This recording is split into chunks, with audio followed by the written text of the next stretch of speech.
বন্ধুরা, একটা গল্প করে ছোটোখাটো করে করতে হবে। প্রথম যখন এই পেশে আমি কাজ করতে আসলাম, তখন বেশ কিছুদিন কাজ করছি প্রায় 8-9 মাস কাজ করেছি। 9 মাস কাজ করার পরে একে একে একটা একটা করে সব পাচ্ছি। পেতে পেতে প্রায় যখন ভাইরালে যাবে, তখন একদিন হঠাৎ শুনছি পেজ বন্ধ হয়ে যাবে, এটা হবে ওটা হবে। তারপরে জানাদের পেজে আমি কাজ করতাম যেসব বন্ধুদের সঙ্গে, তারা আমার অনেক সহযোগিতা করেছে। আমি তো কিছুই জানতাম না, বুঝতাম না কী করে এই পর্যন্ত আসতে হবে, এটা আমি কোনোদিনও জানতাম না।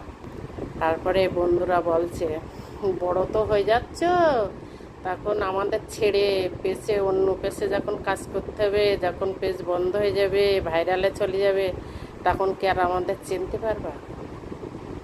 তা কিছু বললাম না। এরকম 2-3 দিন শোনার পরে একদিন আমি বলছি, না না, আমি কোথাও যাব না, আবার ফিরে আসবো। বলছে অনেকে ফিরে আসতে পারে, অনেকে পারে না ফিরে আসতে, তো তাই বললাম। বেশ ভালো কথা। কাজ করতে করতে হঠাৎ একদিন পেজ বন্ধ হয়ে গেল। এইবার কি করি খুব কান্নাকাটি করছি, টেনশানও হচ্ছে।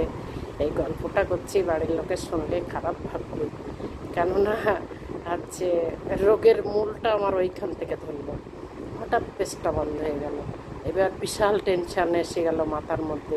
এমনি টেনশান চলছিল, জমা টমা দিতে পারছিলাম না, বিশাল একটা টেনশান চলছিল। তার উপরে হঠাৎ পেজ বন্ধ হয়ে গেছে, আরও আমি কাজ করতে পারছি না। তখন টেনশানে পুরো আমার সুগার ধরা করে গেল। আর সেই সুগারে ভুগছে কিন্তু এই 1 বছর।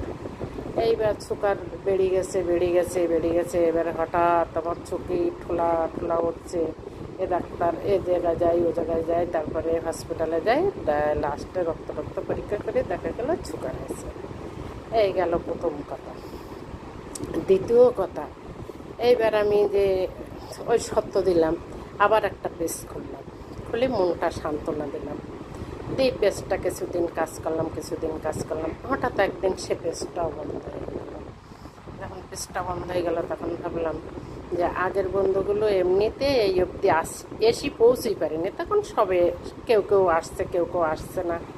হঠাৎ আবার বন্ধ হয়ে গেল, তখন তো বিশাল একটা টেনশানে পড়ে গেলাম। এইবার তারপরে সে পেজটাও বন্ধ হয়ে গেল। বন্ধ হয়ে যাওয়ার পরে আবার কিছুদিন কান্নাকাটি করে আবার সুগার বিশাল বেড়ে গেল। তারপরে এই পেজটা খুললাম।